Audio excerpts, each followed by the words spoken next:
안녕하세요. 사연에 빠지다의 DJ 민영입니다. 오늘도 시작하기 전에 구독과 좋아요 버튼 눌러주시고요. 그럼 오늘의 사연도 바로 시작해볼게요. 안녕하세요. 매번 남들의 사연을 듣기만 하다가 처음으로 용기를 내어 제 이야기를 적어 보내봅니다.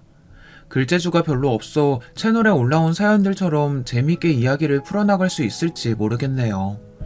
일평생 남들 이야기는 많이 들으며 살아왔어도 제 얘기를 남들에게 해본 적이 없거든요. 저는 몹시 가난한 집안에서 자랐습니다. 그냥 가난하다 말할 만한 수준이 아니고 정말 찢어지게 가난했어요. 저희 부모님께서는 젊은 시절 두 분 다 의료공장에서 일하셨고 그곳에서 눈이 맞아 결혼을 하셨다고 합니다. 어려운 형편이었지만 당시에는 두 분 다 젊으시고 열심히 일할 만한 체력이 있었기에 어떻게든 한 푼 두 푼 아끼며 삶을 이어나가셨다고 해요. 그러나 당연히 두 분이서 공장에서 일해 벌 수 있는 돈은 몹시 적은 금액이었고 형편은 나아질 기미가 보이지 않았다고 합니다. 게다가 두 분은 노쇠하신 할머니까지 모시며 살아야 했기에 더욱더 어려운 형편이었어요. 그런 힘든 환경 속에서도 어머니 아버지께서는 3남매를 낳아 기르셨고 저는 3남매 중에 장녀였습니다. 제가 어렸을 적 살던 집은 아주 낡고 오래된 구옥이었습니다. 아버지가 어렸을 적부터 살아오신 집이었기에 구옥 중에서도 몹시 오래된 편이었어요. 문 사이로 우풍이 들어오거나 쥐나 벌레가 방을 드나들 정도로 열악한 환경이었죠. 하지만 어린 시절에 저는 그런 집에 아무런 불만이 없었습니다. 제가 살던 집이 다른 사람들이 사는 집과는 다르다는 사실을 그때는 몰랐으니까요. 저와 동생들은 학교에 들어갈 나이가 될 때까지 부모님이 일을 나가 계시는 동안 낡은 집에서 아프신 할머니와 함께 지냈습니다. 어린 저와 동생들이 주로 하며 놀았던 놀이는 누가 먼저 곤충을 발견해 잡아오나 그런 것들이었어요. 집 주변의 들판을 뛰어다니며 삐비를 뽑아먹기도 했죠. 혹시 여러분도 삐비를 알고 계시려나요? 시골에선 흔히 볼 수 있는 풀이었는데 요즘은 보기가 많이 힘들어졌다고 하더라고요. 삐비 여러 개를 모아 껍질을 쑥 벗겨 하얀 속살을 씹으면 꼭 껌 같은 식감의 단맛이 입에 퍼졌어요. 가난한 형편에 간식은커녕 끼니도 제대로 챙겨 먹지 못했던 시절이었으니 꽃을 따다 꿀을 빨아먹기도 하고 메뚜기를 잡아 구워 먹기도 했습니다. 그때는 온갖 자연이 전부 우리의 놀이터이자 식량 창고였죠. 저희 집은 몹시 가난하긴 했으나 결코 불행한 가정은 아니었습니다.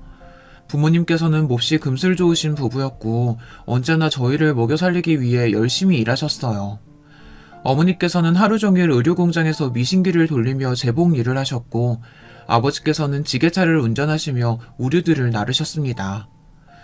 두 분은 모두 새벽같이 일을 나가 해가 다 졌을 때쯤에야 피곤한 몸을 이끌고 집에 돌아오셨지만 저희 앞에서는 언제나 웃는 얼굴이셨어요. 늦은 밤이면 가족들 모두가 한방에 둘러앉아 군고구마를 먹으며 이야기꽃을 피웠던 기억이 납니다. 그러던 어느 날이었어요. 그날도 평소와 다름없이 동생들을 데리고 바깥에서 한참을 놀다가 늦은 저녁이 되어서야 집에 돌아갔습니다. 말도 없이 늦게 들어왔다고 어머니께서 화를 내실까 걱정이었는데 웬일로 부모님께서는 두 분 다 아직 집에 돌아오시지 않았더라고요. 집에 계셔야 할 할머니께서도 보이지 않았습니다.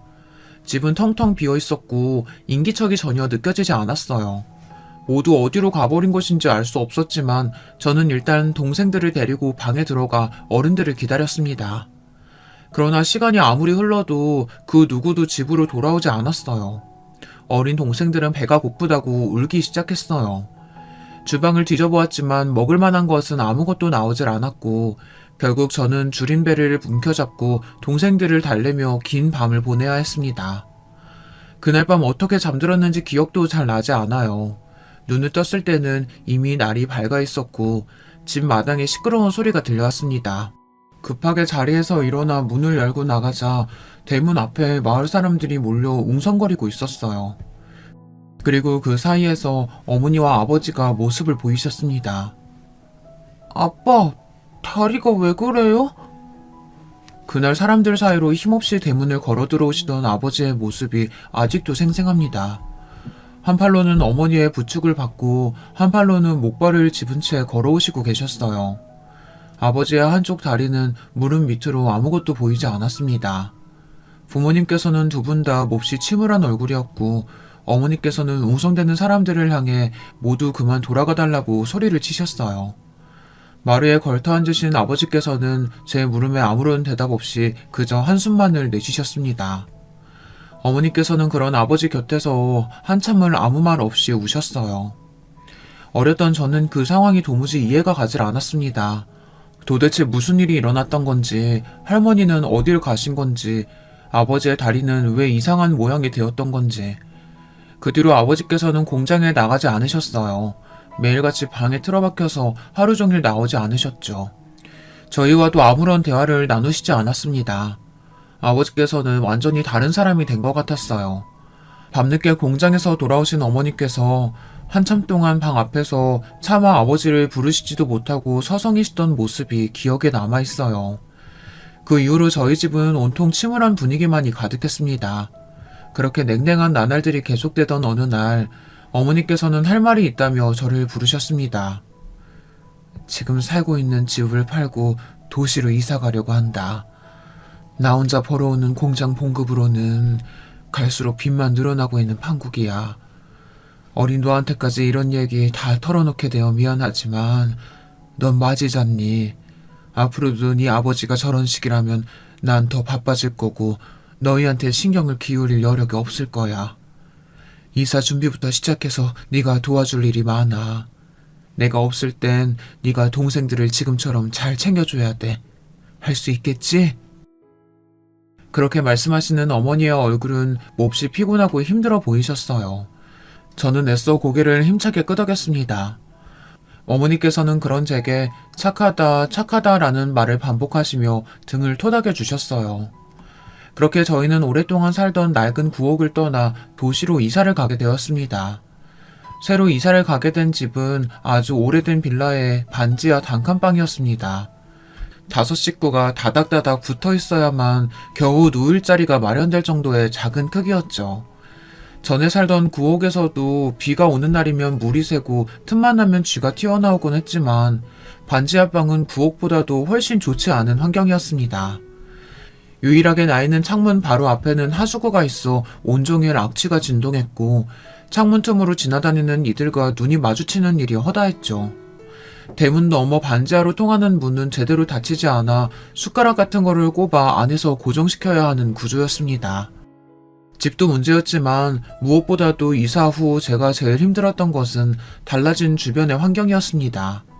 전에 살던 구옥의 주변에는 들판과 강, 드넓은 자연이 펼쳐져 있어 동생들을 데리고 마음껏 뛰어놀 수 있었지만 이사간 반지하방 주변에는 온통 건물과 매연을 풍기는 차들만이 가득했어요. 전학간 학교에서는 첫날부터 반지하에 사는 아이라는 말을 들었고 친구들과도 제대로 어울릴 수 없었습니다. 그러나 저는 어머니에게 힘든 티를 낼 수가 없었어요. 제 일이 아니더라도 어머니께서는 언제나 힘들고 지쳐 보이셨거든요. 저까지 어머니에게 마음의 짐을 얹어드리고 싶지는 않았습니다. 아버지께서는 도시로 이사 온 뒤에도 여전히 일을 나가시지 않고 언제나 집에서 하루 종일 TV만 보고 누워 계셨어요. 한 가지 달라진 점이 있다고 한다면 생전 술을 입에도 대지 않으시던 분이 매일같이 술을 드시게 되었다는 것입니다. 술이 많이 취하신 날에는 저희가 보는 앞에서 어머니를 때리시기도 했어요. 언성을 높이며 물건을 던지실 때면 동생들을 데리고 집을 나와 아버지께서 잠드시기 전까지 계단에 앉아있곤 했습니다. 어머니께서는 다음날 엉망이 된 얼굴로 새벽부터 일을 나가셨죠. 저는 그런 어머니가 몹시 안쓰러웠지만 어렸던 제가 할 수 있는 일은 아무것도 없었습니다. 하루빨리 아버지가 옛날처럼 다정한 아버지로 돌아와 어머니와 사이가 좋아졌으면 좋겠다는 허황된 바람만을 속으로 기도할 뿐이었죠. 그러던 어느 날이었어요. 그날은 굉장히 드물게도 아버지께서 외출을 하셨다 돌아오셨고 기분이 몹시 좋아 보이셨습니다. 아버지께서 술에 취하시지 않고도 웃는 얼굴로 보는 것은 아주 오랜만이었어요. 아버지께서는 좋은 분을 만나 도움을 받게 되었다며 앞으로 이런 반지하방에서는 더 이상 지내지 않아도 된다고 말씀하셨습니다. 그날 아버지께서 사들고 오신 후라이드 치킨에서는 정말 맛있는 냄새가 났어요. 동생들과 달려들어 허겁지겁 종이 상자를 비워냈던 기억이 납니다. 그때 먹었던 치킨이 태어나 지금껏 먹었던 음식들 중에 가장 맛있었던 것 같아요. 지금은 나름대로 고급 음식들을 자주 먹고 있는데도 말이죠. 그날 이후로 아버지께서 사주신 음식을 다시는 먹지 못했기 때문에 더 그런 생각이 드는 걸지도 모르겠습니다. 바로 다음날 어머니와 아버지는 완전히 갈라서시게 되었으니까요. 다음날 제가 눈을 떴을 때는 집안이 아주 조용했습니다. 얌전히 기다리고 있으면 아버지께서 오늘도 치킨을 사오시려나 하는 기대를 안고 동생들과 시간을 때우며 날이 저물 때까지 기다렸어요.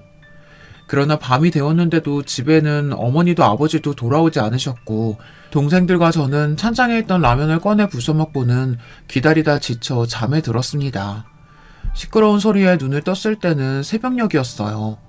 어머니께서는 커다란 가방에 짐을 싸고 계셨고 아버지께서는 그런 어머니께 소리를 지르며 말싸움을 하고 계셨습니다. 나 이제 더 이상 당신 같은 사람하고는 못 살아. 그동안 내가 얼마나 참고 살아왔는지 알아?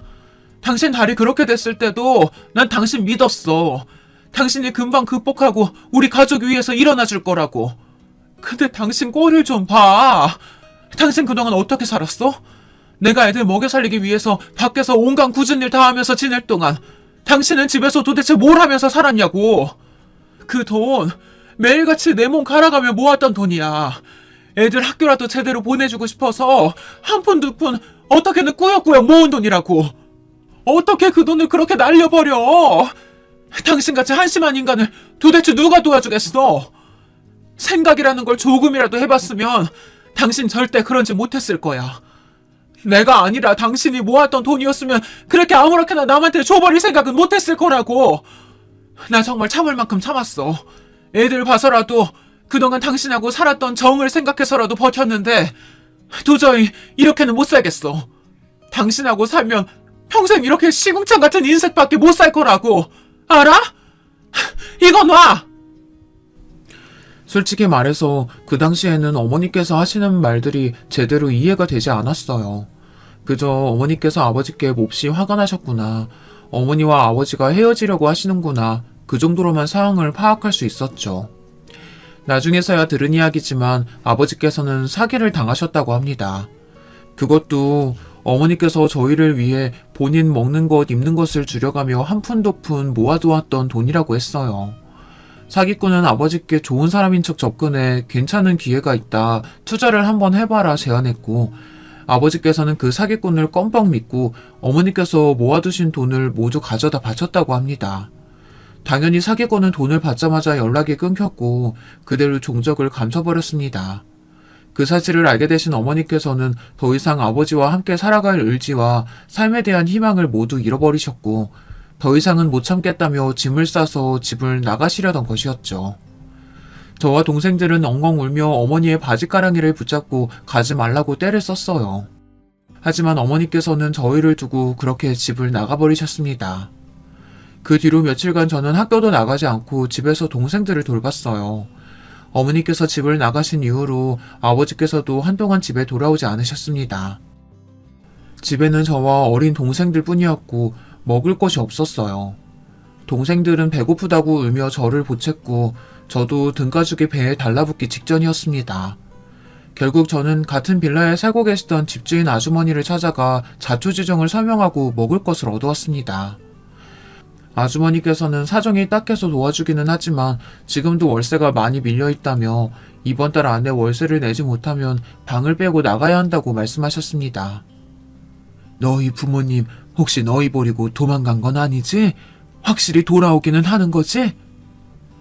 하는 아주머님의 물음에 괜시리 당연하죠! 하고 소리를 빽 지르고 돌아왔던 기억이 나요. 아주머니 앞에서는 화를 냈지만 당시에 저는 솔직히 너무 무서웠습니다. 이대로 부모님이 두 분 다 돌아오시지 않으면 어떡하지, 이런 두려움에 눈물이 났어요. 아무것도 모르는 동생들도 계속해서 울며 어머니를 찾았습니다. 그렇게 며칠이 흘렀고 집에 먼저 돌아오신 것은 아버지가 아니라 어머니셨습니다. 너희들 꼴이 그게 뭐야? 아빠는 어디 갔어? 밥은 먹었어? 어머니께서는 며칠 사이 엉망이 된 저희의 꼴을 보시고는 눈물을 터뜨리셨습니다. 어머니께서는 집을 떠나신 후로 영영 돌아오지 않을 생각이었다고 하셨습니다.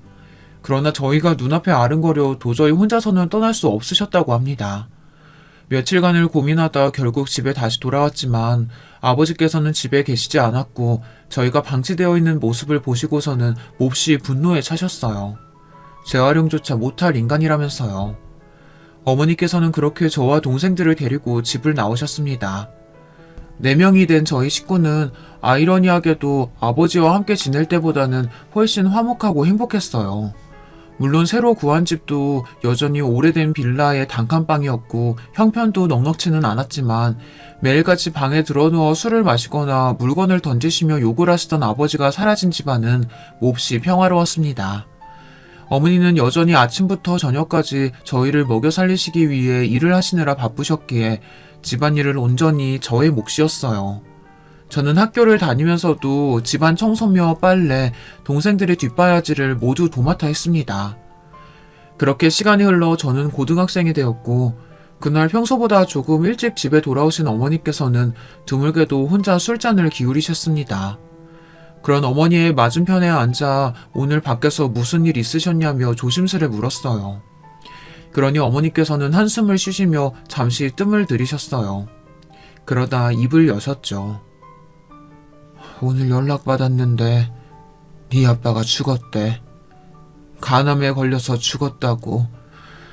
그렇게 술을 마셔대더니 내 그럴 줄 알았다. 갑작스러운 소식에 저도 기분이 이상했어요. 분명 아버지를 많이 원망하기는 했지만 그래도 어린 시절에 아버지와 함께했던 좋은 기억들도 조금은 남아있었으니까요. 뭐라고 대답을 해야 할지 망설이던 차에 술잔을 기울이시던 어머니께서 다시 이야기를 시작하셨습니다. 그날은 유난히 날씨가 덥던 여름날이었어. 미신기를 돌리는데 땀이 뚝뚝 떨어져서 옷감이 젖을 정도였지. 공장 안은 완전히 찜통이었어. 환기구가 돌아가곤 있었지만 시원하기는커녕 완전히 뜨거운 바람만이 불었다. 몹시 다들 지쳐 있었어. 멍하니 미신기를 돌리고 있는데 갑자기 바깥쪽에서 커다란 소리가 났어. 뭔가 무거운 것이 바닥에 떨어지는 듯한 소리였고 사람들이 웅성거리는 소리가 이어졌다. 바깥에서 무슨 사고가 났나 싶었지만 그건 나와 별 상관없는 일이었어. 당시에 나한테는 할당량을 빠르게 채우고 너와 네 동생들이 기다리고 있는 집으로 돌아가는 일이 더 중요했으니까. 그러나 곧 어떤 일꾼이 내게 다가와서 네 아빠 이름을 말하며 그 사람 부인이 맞냐고 물어오더라. 그렇다 대답하니까 빨리 나와보라고 내게 손짓을 했어. 어안이 벙벙해서 그 사람을 따라갔지. 그렇게 나간 바깥에서는 바닥에 쓰러져 있던 사람을 여러 일꾼들이 둘러싸고 있었고 바닥에 누워있던 사람은 다름 아닌 네 아빠였다. 네 아빠의 한쪽 다리가 완전히 짓뭉개져 있었어. 철제 박스가 네 아버지 위로 쓰러졌고 미처 피하지 못했던 그 사람은 한쪽 다리를 잃고 만 거야. 그날은 정말 더웠고 온몸에 땀이 비오듯이 나더구나. 눈앞의 풍경이 실제인지 환상인지 분간이 가지 않았어. 머리가 핑 돌고 그대로 바닥에 쓰러지고 말았지. 눈을 떴을 때는 병원이었어. 이미 네 아버지는 수술을 마친 뒤고 다리가 있어야 할 곳은 텅 비어있더구나. 소식을 듣고 병원에 달려오신 어머님께서는 충격에 쓰러지셨고 그렇게 쓰러지신 후 다시는 일어나지 못하셨어. 그렇게 허무하게 돌아가셔 버린 거지. 한쪽 다리를 잃은 네 아빠를 부축한 채 집에 돌아오는데 너무나 앞길이 막막하더구나. 너희에게 이 상황을 어떻게 설명해야 할지도 모르겠고 어머니의 죽음을 슬퍼할 겨를도 없었고 너도 알다시피 그날 이후로 네 아빠는 완전히 다른 사람처럼 변했다.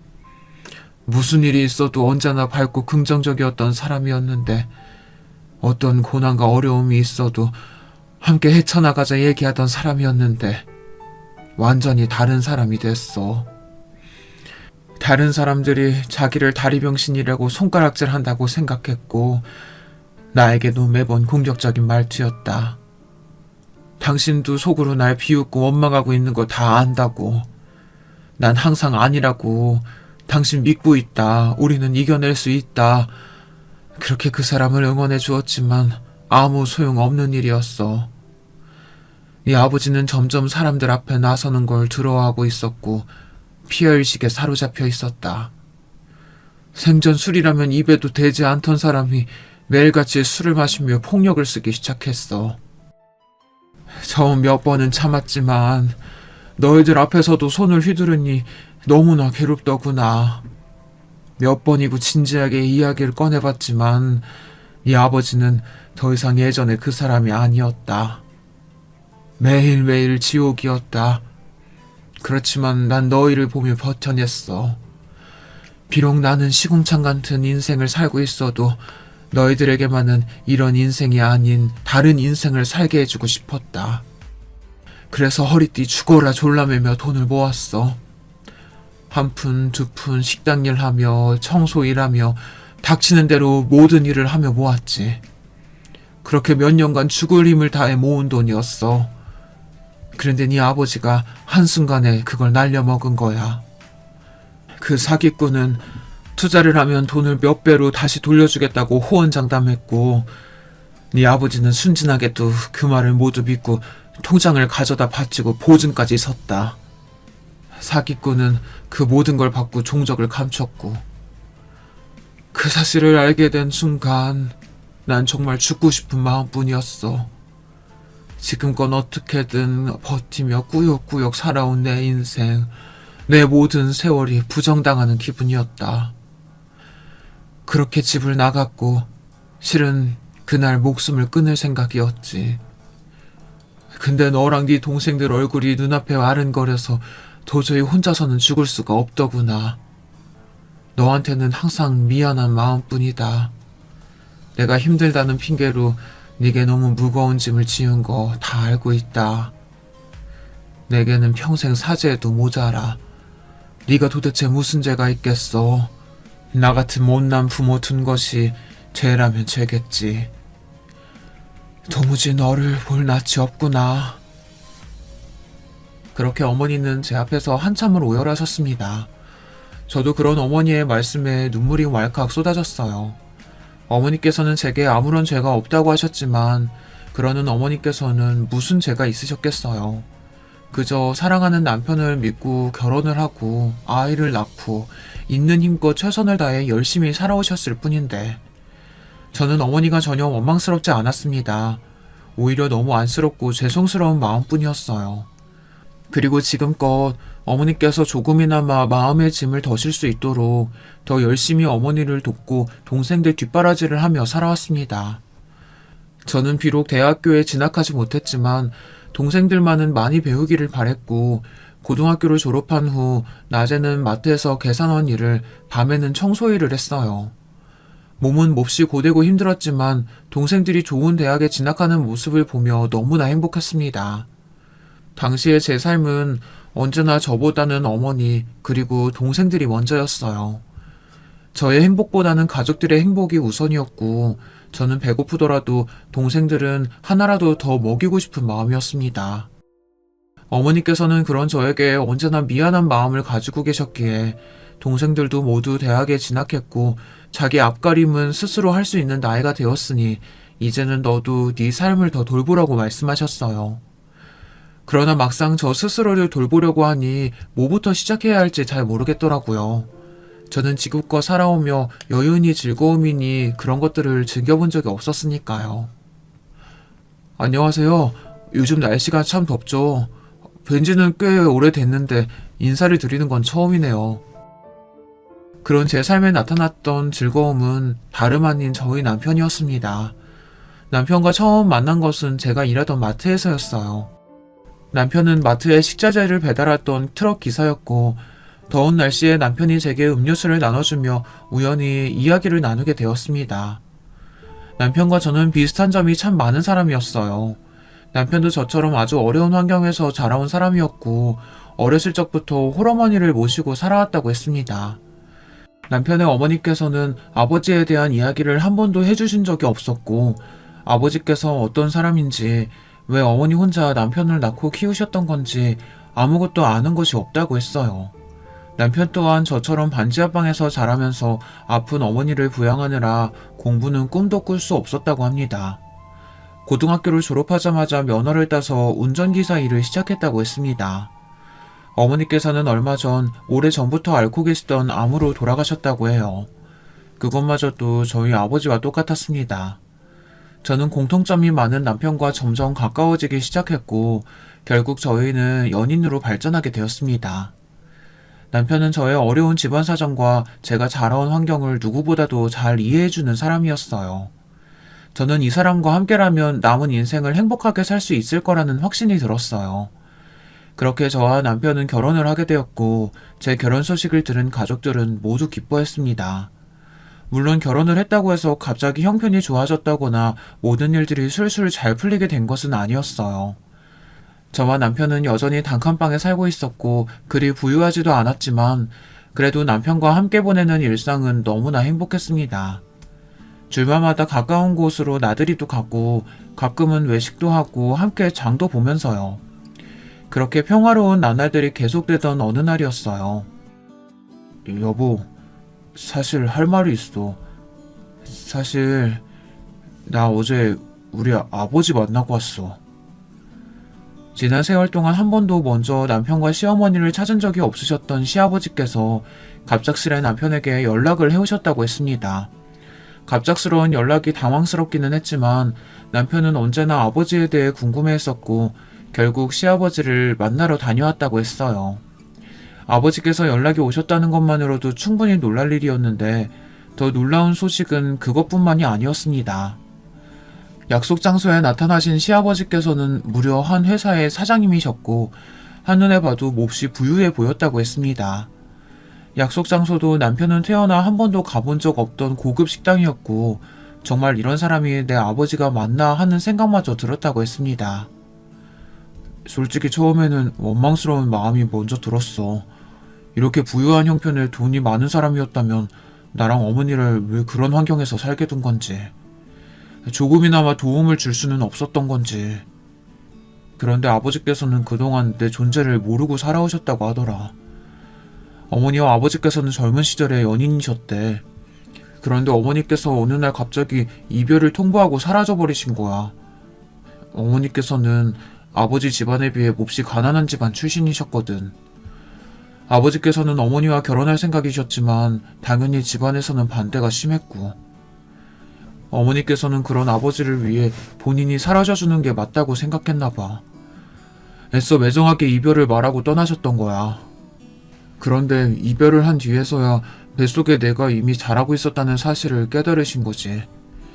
결국 어머니께서는 어려운 환경에서 날 혼자 키우셨고 아버지께서는 그 뒤로 사라진 어머니를 그리워하시다가 집에서 정해준 정혼자와 결혼하셨대. 시아버지께서는 정혼자였던 아내와 결혼해 아들도 낳고 오랫동안 함께 살아오기는 했지만 세월이 지난 지금까지도 여전히 남편의 어머니가 간간히 떠올랐고 몹시 그리우셨다고 합니다. 그렇게 시아버지께서는 계속해서 어머니의 소식을 쫓아오다가 어머니께 아들이 있었다는 사실을 알아내시게 되었고 수소문을 해 남편을 찾아왔던 것이었습니다. 시아버지께서는 늦었지만 지금이라도 아버지 노릇을 하고 싶다며 남편을 돕고 싶다 말씀하셨지만 남편은 도와주실 것 없다, 지금도 충분히 잘 살고 있다며 시아버지의 도움을 거절했습니다. 그러나 시아버지께서는 지금이 아니더라도 언젠가 도움이 필요하게 된다면 꼭 말해달라고 남편의 약속을 받아내셨다고 해요. 앞으로는 가족처럼 서로 왕래하며 지내고 싶다는 뜻을 내비치셨다고 합니다. 남편은 지금 가족이 있으시지 않느냐, 아버지께서는 몰라도 그 사람들은 저를 가족이라고 생각하지 않을 거라며 거절했지만 시아버지께서는 계속해서 간곡히 부탁을 해오셨다고 해요. 결국 끈질긴 설득에 남편은 고개를 끄덕였다고 합니다.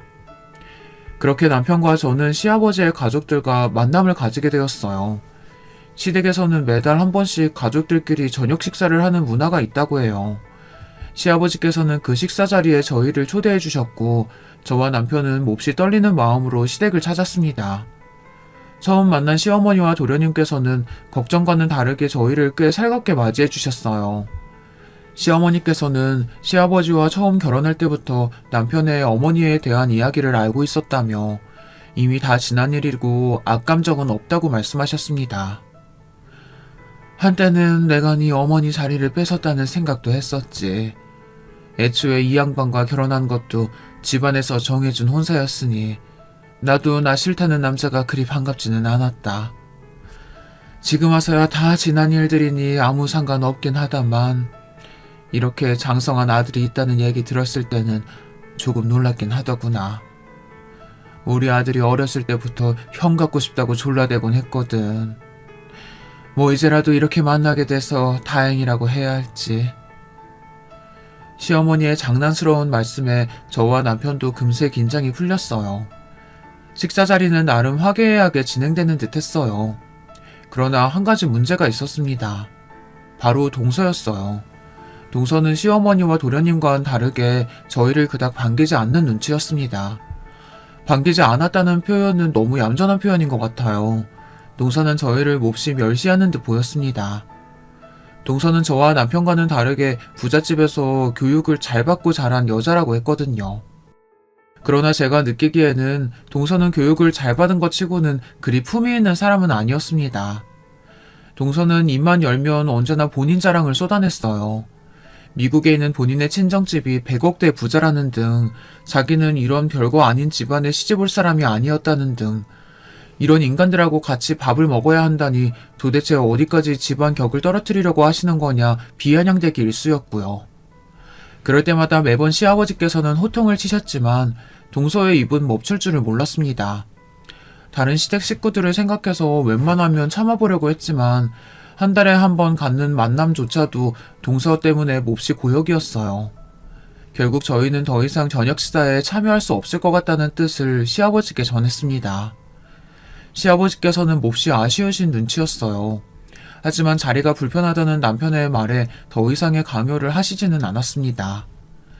그렇게 시댁과의 저녁 식사는 중단되었지만 시아버지와는 여전히 교류를 하며 일상을 보내던 중이었습니다. 얼마 후에 우리 가족 행사가 있다. 이런 자리 부담스러워하는 거 알고 있지만 이번에는 꼭 참여를 해줬으면 좋겠구나. 행사에 친인척들과 지인들이 많이 올 거야. 그 사람들한테 너와 며느리를 소개시켜주고 싶구나. 시아버지께서는 얼마 후에 가족 행사가 있다며 저와 남편이 그 행사에 참여하기를 원하셨어요. 그 행사는 다름 아닌 동서 아들의 돌잔치였습니다. 다른 것도 아니고 동서와 관련된 행사라니 솔직히 말해서 썩 내키지는 않았어요. 저녁 식사를 중단한 이후 시아버지께서 몹시 섭섭하신 눈치였기에 이번마저 시아버지의 청을 거절할 수 없어 결국 행사에 참여하겠다 답을 드렸습니다. 동서의 돌잔치는 장소부터 몹시 고급스러운 호텔이었고 생전 그런 호텔을 찾아가 본 적이 없었으니 옷차림부터 격식까지 여러 면에서 걱정이 많았습니다. 남편과 함께 큰맘 먹고 아울렛에 가서 좋은 옷도 한 벌씩 사입고 그래도 축의금을 내기는 해야 할 것 같아 깨끗한 돈으로 10만 원을 마련해 봉투에 넣어갔습니다. 본인 입으로 100억대 부자라는 동서의 눈에 10만 원이 어디 돈처럼 보이기나 하겠냐마는 저희 형편으로는 나름대로 신경을 쓴 수준이었어요. 그렇게 시간이 흘러 동서 아들의 돌잔치 날이 되었고 저와 남편은 떨리는 마음으로 호텔을 향했습니다. 돌잔치장 입구 앞은 누가 봐도 비싸고 좋은 옷을 입은 사람들로 가득했고 저와 남편은 낙동강 오리알처럼 그 사람들 사이에 어색하게 서 있었습니다. 축의금을 받는 것처럼 보이는 곳이 있길래 조심스레 다가가 봉투를 내밀며 액수를 적으려는데 저희 말고 다른 사람들은 모두 입이 떡 벌어지는 액수를 냈더라고요. 무슨 아이 돌잔치에 그렇게까지 많은 돈을 쓰는지 저와는 너무 다른 세계같이 느껴졌습니다. 차마 10만 원이 들어있는 봉투를 내밀 수 없어 그 앞에서 쭈뼛쭈뼛 망설이던 차였어요. 그런 저희가 남들이 보기에도 몹시 이 자리와는 어울리지 않는 사람들이었는지 갑작스레 정장을 입은 사람들이 저와 남편 옆으로 다가왔습니다. 당신들 오늘 행사와 관련된 사람들 맞습니까? 초대장 있어요? 네? 초대장이요? 그런 거 없는데. 저희 오늘 행사하는 사람들 가족이에요. 아이 아빠가 이 사람 동생이거든요. 동서! 난처한 상황에 처해 있던 차에 마침 아이를 품에 안고 손님을 맞이하던 동서와 눈이 마주쳤어요. 그때만큼 동서가 반갑게 느껴졌던 적이 없었죠. 그러나 당연히 다가와서 도움을 주리라고 생각했던 동서는 마치 저희를 처음 보는 사람인 양 인상을 찌푸리고 고개를 돌렸어요. 아무 일도 없었다는 듯 다른 손님들을 맞이했습니다. 누가 이런 잡상인들 함부로 들였어? 당장 쫓아내! 경원들은 그런 동서의 태도에 저와 남편의 양팔을 잡고 당장이라도 행사장 밖으로 저희를 쫓아낼 기세였어요. 그런 게 아니라 정말 가족이 맞다고 소리를 쳤지만 아무도 들어주질 않았습니다. 너무나 억울하고 부끄러워서 눈물이 날 것 같았어요. 지금 내 며느리한테 뭐 하는 짓인가? 당장 내려놓지 못해? 갑작스러운 시아버지의 호통에 저희를 끌고 가려던 경호원들은 모두 놀라 손을 내려놓았습니다. 큰 소리에 행사장 안에 있던 모두가 저희를 주목하고 있었어요. 시아버지께서는 몹시 무서운 표정으로 성큼성큼 저희 앞으로 다가오시더니 아이를 안고 있던 동서의 뺨을 고세게 울려치셨습니다. 짝하는 큰 소리가 호텔 로비에 울렸고 돌잔치에 찾아온 손님들은 모두가 깜짝 놀라 입을 틀어막았습니다. 그동안 네가 오만방자하게 구는 걸 전부 참고 넘어갔지만 더 이상은 안 되겠다. 어디서 이 많은 사람들 앞에서 내 아들 부부를 잡상인 취급을 해? 네가 뭐가 그리 잘났다고 이리 의면수심 구는 거냐? 아버님, 지금 뭐 하시는 거예요? 제가 저 사람들에 비하면 잘났죠. 저런 못 빼어먹은 집 사람들하고 저를 어떻게 비교하세요? 미국에 계시는 저희 부모님께서 제가 뺨 맞은 걸 아시면 가만히 있지 않으실걸요. 너라는 애는 아주 입만 열면 거짓말이구나. 내가 그동안 정말 몰라서 네 거짓말 눈 감아준 줄 알아? 네? 아버님, 그게 무슨 말씀이세요? 저희 부모님은 미국은 무슨! 시끄럽다! 이 많은 사람들 앞에서 더 망신당하고 싶지 않으면 당장 둘한테 제대로 사과해라. 시아버지의 말에 기세등등했던 동서의 얼굴이 새파랗게 질리더라고요. 주변에 모두가 저희들을 바라보고 있었고 동서는 입술을 꾹 깨물고는 저희 앞에 다가와 고개를 숙였습니다. 형님, 죄송합니다. 제가 잠시 사람을 헷갈렸던 것 같아요. 일부러 그랬던 건 아니에요. 제가 흥분해서 말실수했어요. 용서해주세요. 어째 여기서 제일 못 배워먹은 건 너 같구나. 말하는 꼴하고는. 동서의 사과에도 시아버지께서는 불만이 가득한 표정이었어요. 하지만 돌잔치가 시작될 시간이었고 결국 사건은 그렇게 일단락되었습니다. 그 뒤로 동서는 저와 남편을 대하는 태도가 180도 변했습니다. 전에는 걸핏하면 못 배워먹었네 어쩌네, 가난한 집안 출신은 이래서 안되네 하며 시비를 걸어오더니 갑작스럽게 형님 하며 친한 척을 해오더라고요. 이제 와서 동서와 친하게 지내고 싶은 마음도 전혀 없었고 무슨 이유에서인지 갑작스레 살갑게 굴어오는 모습이 오히려 더 불편하게 느껴졌습니다. 동서가 먼저 말을 걸어올 때마다 저는 언제나 칼같이 이야기를 잘랐어요. 동서는 그런 제 태도가 마음에 들지 않는 듯 했습니다. 저랑 얘기 좀 해요, 형님. 도대체 뭐가 문제예요? 제가 얼마나 더 형님 비위를 맞춰드려야 하는데요. 이만큼 했으면 됐잖아요. 이래서 못 사는 사람들은 안 된다니까. 정도가 없어, 정도가. 고집이 왜 그렇게 세요? 없이 살았으면 자존심이라도 접을 줄 알아야죠. 아버님이 좀 예뻐하시니까 눈에 뵈는 게 없으세요? 그쪽 남편만 아들이에요? 저희 남편도 똑같은 아버님 아들이에요. 그것도 정실 부인 아들이요. 당신네들 같은 종자랑은 비교가 안 된다고요. 동서, 갑자기 무슨 말인지 모르겠네. 없이 살았으면 자존심이라도 접을 줄 알아야 한다니. 내가 언제 동서 앞에서 자존심 부린 적 있어? 오히려 그건 내가 하고 싶은 말이야. 동서야말로 자존심 좀 그만 부려. 부잣집에서 좋은 교육받고 자랐다는 사람이 왜 그렇게 품위가 없어? 처음 만나는 자리에서부터 사람 면전에 대다고 욕할 때는 언제고 이제 와서 갑자기 왜 친한 척이야? 뭔가 캥기는 거라도 있는 모양이지? 뭐예요? 내가 캥기는 게 뭐가 있다고 그래요? 모 눈에는 뭐만 보인다더니 어이가 없어서.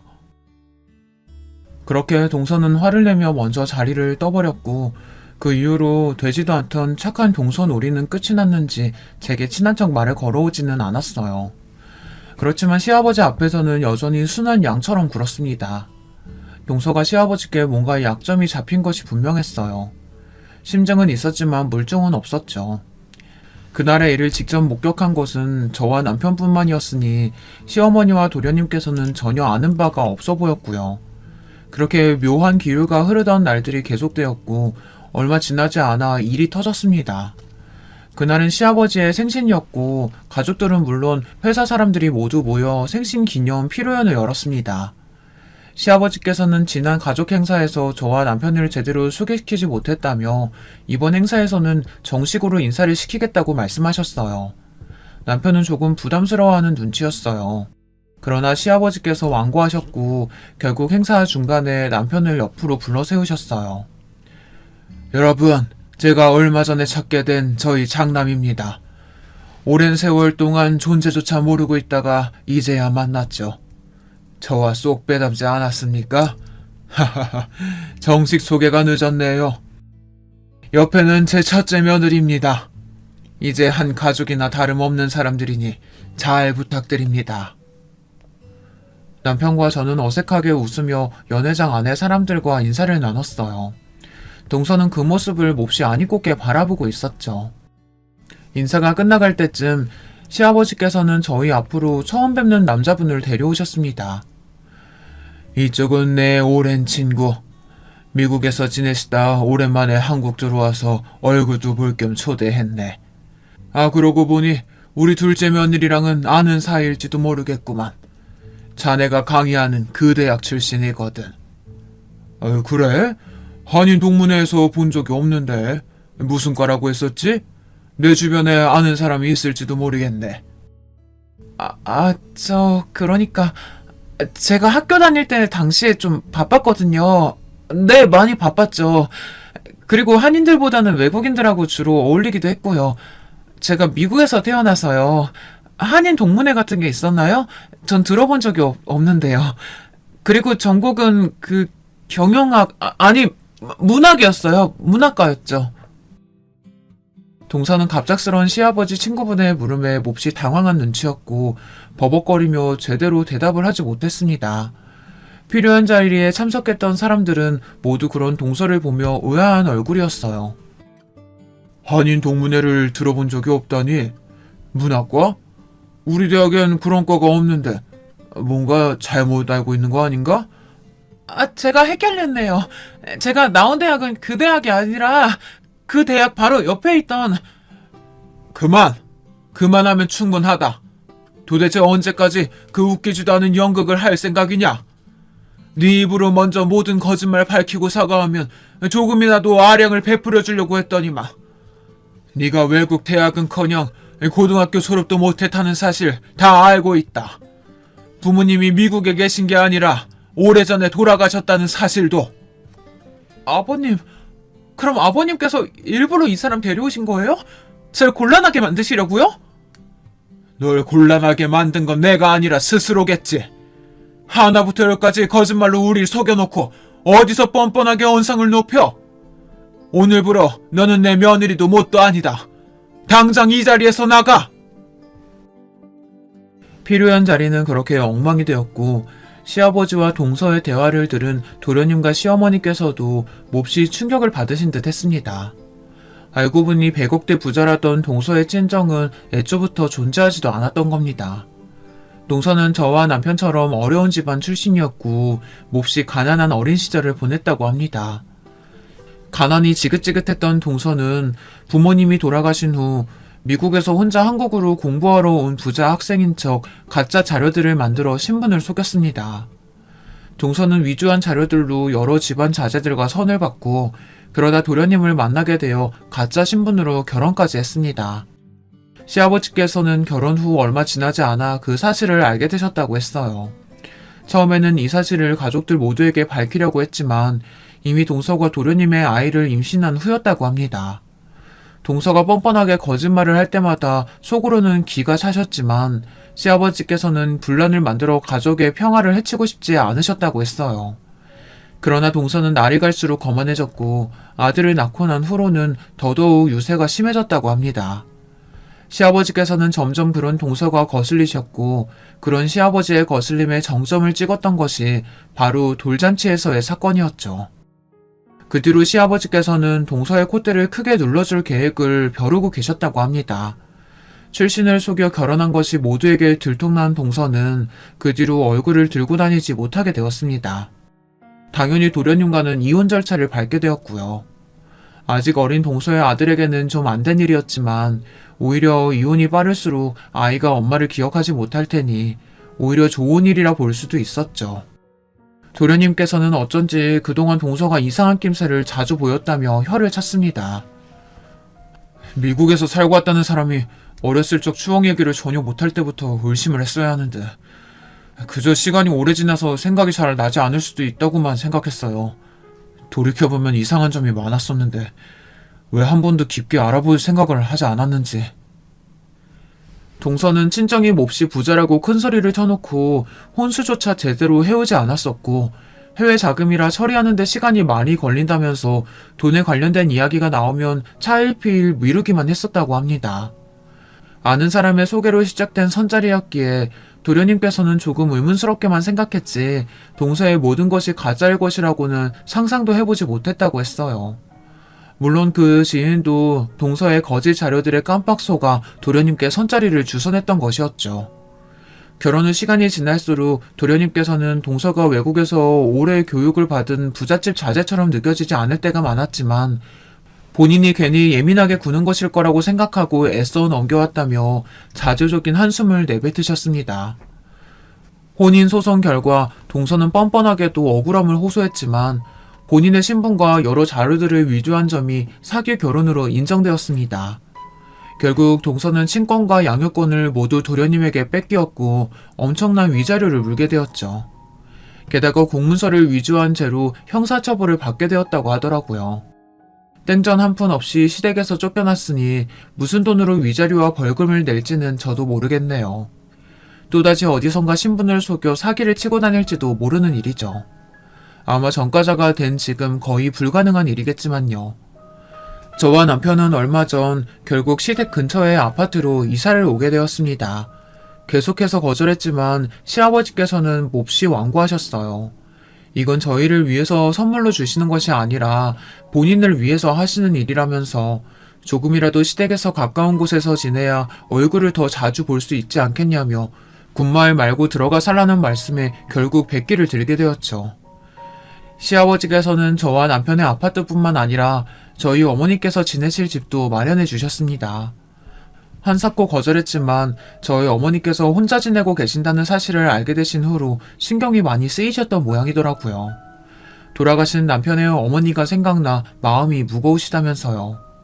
동생들 이야기를 듣고 동생들에게까지 도움을 주신다는 걸 한사코 말리느라 혼났네요. 요즘도 여전히 시댁 식구들은 온 가족이 모여 함께 한 달에 한 번씩 저녁 식사를 합니다. 식사 시간마다 매번 재수없게 굴던 동서가 사라졌으니 저녁 식사가 즐겁지 않을 이유가 없었죠. 시아버지 덕에 생전 먹어보지 못했던 고급스러운 음식을 먹느라 요즘 입이 아주 호강하고 있습니다. 제가 살아온 이야기를 이렇게 길게 누군가에게 털어놓는 것은 남편을 제외하고는 처음이네요. 여러분들께서 재밌게 들어주셨을진 모르겠어요. 제가 글재주가 별로 없어서요. 어렸을 적에는 참 세상이 어렵고 힘들고 나에게만 가혹하다고 생각했었는데 요즘은 너무나 행복한 나날들이 이어지고 있습니다. 동생들도 모두 제 갈 길을 찾아 잘 살고 있고 어머니께서도 몹시 정정하시고요. 이 모든 게 전부 저희 남편을 만난 덕에 일어난 일인 것 같아요. 사람에게는 무엇보다도 함께 곁을 지켜주는 사람이 가장 중요하다는 것을 느끼는 요즘입니다. 여러분의 곁에도 저처럼 좋은 사람들만이 가득하기를, 그리고 언제나 평안하고 행복한 삶이 되시기를 바랄게요. 감사합니다. 여러분, 두 번째 사연 시작하기 전에 좋아요, 구독 꼭 눌러주실 거죠? 그럼 두 번째 사연 바로 시작합니다. 안녕하세요. 저는 서울에서 두 딸과 남편과 행복하게 사는 40대 여자입니다. 얼마 전에 저한테 인생 최고의 사건이 일어났어요. 도저히 혼자만 알고 있기엔 아까워서 제보하게 됐습니다. 저는 제가 이런 경험이 생길 줄은 전혀 기대도 하지 않고 살았는데 동서가 저를 이렇게 만들어줬어요. 동서는 제가 태어나서 만난 사람 중에 제일 특이한 사람이거든요. 여러분도 제 사연 한번 들어보시고 동서에 관해 판단해 주시길 바랍니다. 제 사연을 말하려면 가장 먼저 제 배경에 대해 말하고 넘어가야 이해가 쉬워서 짚고 넘어가자면 저는 지극히 평범한 가정에서 태어났어요. 충분하게 여유로운 집안도 아니고 그렇다고 가난해서 밥을 굶는 집도 아니고 진짜 말 그대로 평범한 집안에서 자랐습니다. 공무원이었던 아버지와 집에서 살림하셨던 어머니, 그리고 저와 남동생 2명까지 그렇게 우리 5가족은 적당히 화목하고 적당히 서로 싸우면서 자랐어요. 남동생들이 저와 나이가 그렇게 터울이 많지 않아 어린 시절을 생각하면 셋이 놀이터에서 하드 놀아서 온몸이 흙으로 덮였던 기억이 납니다. 여자 형제가 없어서 다소 과격했던 저는 하필 나이도 첫째라 동생들을 통솔해야 해서 성격이 어렸을 때부터 장난 아니었대요. 제 기억 속에는 없는데 엄마 말로는 동생들을 괴롭히면 제가 집에서 누워있다가도 일어나서 직접 괴롭힌 아이들을 찾아가서 응징해줬다고 하더라고요. 그 덕분인지 남동생들과는 지금까지도 그렇게 막 사이가 나쁘진 않습니다. 셋이 싸우기도 많이 싸웠고 잘 맞을 때는 최고의 친구로 학창시절을 보냈어요. 아버지는 무뚝뚝하셨는데 그래도 우리 가족에겐 나름 다정한 면이 있으셨습니다. 특히 제가 혼자 여자라고 남동생들 몰래 용돈을 더 주시기도 하고 큰딸이 최고라고 저를 많이 예뻐하셨어요. 무뚝뚝한 성격에 말이 많진 않아도 우리를 사랑하는 마음 하나는 최고였습니다. 그렇게 속을 알 수 없는 아버지와 달리 어머니는 3명의 자식들을 한마디로 조용히 시키시는 분이셨어요. 흔히 말하는 대장부 같은 어머니는 어디 가서 당하고 살지 않던 분이었는데 덕분에 남동생들과 저는 사춘기도 조용히 넘어갈 정도였습니다. 그래서 제가 성인이 되기 전의 기억은 그냥 진짜 평범한 대한민국의 일반적인 가정이었어요. 영화에 나오는 것처럼 유난스럽게 화목하진 않아도 적어도 콩가루 집안이거나 불행이 집에 크게 찾아오거나 그러지도 않았습니다. 친척들 간의 문제도 전혀 없었는데 양가 어른들 특징이 다들 조용하시고 문제를 만들기 싫어하는 분들이라 친척 갈등도 없이 지나갔어요.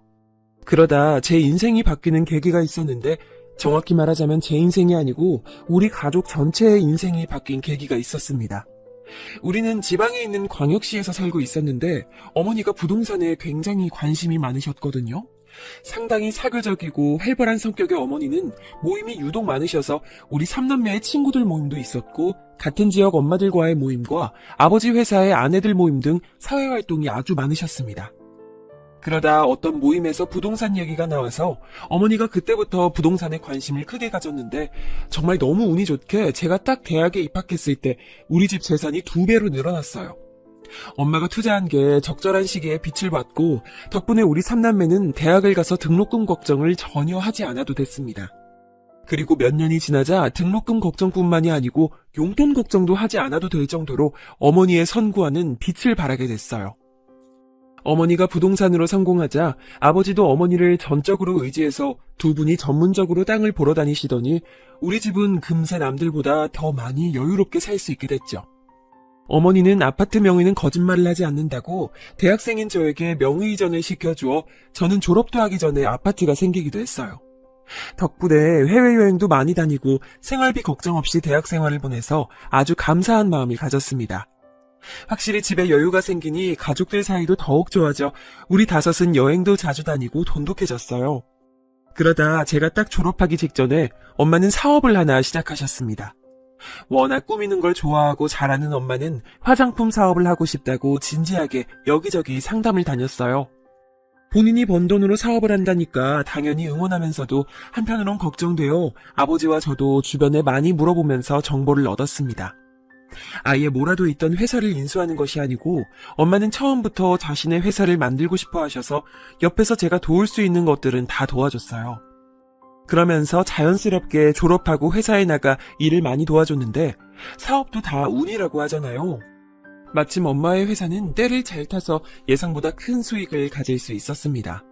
그 모습을 보고 우리 이모는 엄마 사주가 돈줄을 쥐고 태어난 사주라 그렇다고 하던데 저는 엄마가 얼마나 고생하고 많이 신경 썼는지 아니까 오히려 잠도 자지 않고 매진하는 엄마가 안쓰러웠어요. 그래서 더욱 도울 수 있는 것들은 도왔는데 예를 들어 공장에 가거나 거래처에 갈 때 엄마가 운전에 미숙하셔서 대신 운전도 하고 엄마 비서처럼 식사도 챙기고 했습니다. 회사가 커지면서 직원들 채용도 했는데 면접에도 들어가고 제가 마침 대학 전공이 회계여서 전공을 살려 엄마를 많이 도와줬어요. 엄마는 그런 제가 고맙고 기특하다고 저를 회사 임원이라고 말하고 다니셨죠. 그러다 아버지도 퇴직하시고 엄마 회사에 소일거리를 하러 나오셔서 거의 온 가족이 엄마의 회사를 위해 일했다고 해도 과언이 아니랍니다. 동생들도 힘을 써야 하는 일이 생기면 나와서 도왔고 아무래도 처음부터 끝까지 다 알아서 해야 하는 게 사업이라 이렇게 5명이 매진해도 가끔은 벅차기도 했어요. 그렇게 일하다 보니 저는 어느새 결혼 정년기가 됐는데 그때 사귀던 남자친구가 있긴 했습니다. 대학생 때부터 사귀던 남자였는데 저는 그 남자친구와 결혼하려고 생각하고 있었어요. 그런데 믿었던 남자친구에게 배신을 당하게 됐는데 우리가 같은 학교여서 겹치는 지인이 매우 많았습니다. 어느 날 동기가 저에게 긴히 할 말이 있다고 저를 불러서 약속 장소에 나갔는데 믿을 수 없는 말을 듣게 됐어요. 얘 미주야, 네 남자친구 요즘 술자리에 나오면 자기 땡 잡았다고 얼마나 난리치는 줄 알아? 돈 보고 결혼하는 거라고 사람들 앞에서 하도 입을 털어서 내가 다 민망하더라. 넌 바빠서 모르는 것 같아서 알려주는 거야. 이따 술자리 또 있으니까 올 수 있으면 몰래 와봐. 처음 동기의 말을 듣고 저는 동기가 저를 놀리는 줄 알았습니다. 그도 그럴 것이 남자친구는 저에게 진짜 지극정성이었고 말 그대로 헌신적인 사람이었어요. 저를 오래 봐온 중고등학교 친구들도 남자친구 잘 만났다고 하고 당연히 우리 부모님과 심지어 동생들도 많이 봤던 사람이었습니다. 우리 막내 동생이 전공이 체육인데 마침 남자친구도 취미가 체육이라 같이 저를 빼고 둘이 만나서 체육관에 갈 정도로 친했어요. 가족들도 신뢰했고 남동생들도 제 남자친구가 언제 진짜 가족이 되는 거냐고 물을 정도였는데 저 말을 듣고 신뢰할 수가 없어서 직접 술자리에 나갔는데 동기의 말은 사실이었습니다. 미주? 당연히 좋지. 근데 더 좋은 건 걔네 집안 돈이지. 돈 보고 결혼하는 게 나쁜 건 아니잖아? 나 이제 부자야. 우리 엄마는 벌써 뭐하고 살지 신났더라.